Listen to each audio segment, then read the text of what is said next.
Hello everybody, I thought it would be pretty fun to go ahead and recreate a Pokemon card from Pokemon TCG Pocket. I have actually done this before.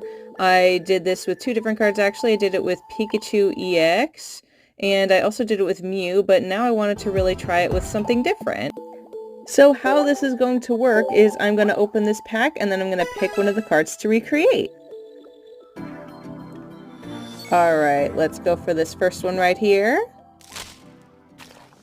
And I didn't get anything. Oh well. Ooh, I love that Togepi. I love the art.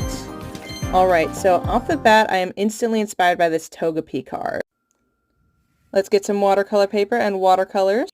Right here, I am sketching out the size I want the Pokemon card to be. For this card in particular, when I make prints, I'm going to scale it down. So I want it to be a 5x7. That way, when it scales down, it will be exactly Pokemon card size, which is 2.5 by 3.5. Obviously, I first want to start out with the sketch. If I just go in straight with the paint, it's not going to turn out exactly how I want it. Proportions might be off, so that's why I always like doing a rough sketch first.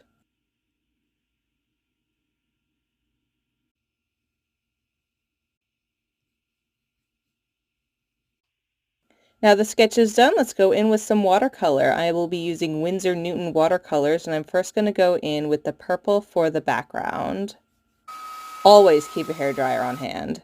Now whenever I do watercolors, I always like to go light to dark and typically background to foreground. I find it much easier that way.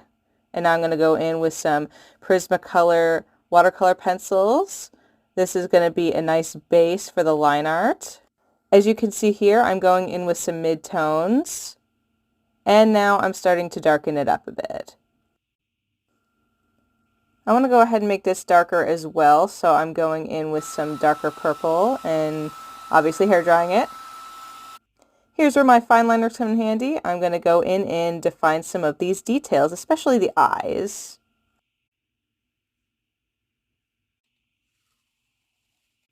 Alright, that's done. Now let's move on to some work with the Posca markers. I'm going to go in and do the borders. Then any other thing related to the actual format of the card. And now it is done. I hope you all liked it. Here is the original for reference. I really enjoyed making this card. If you guys want to see me do any other cards, please let me know in the comments.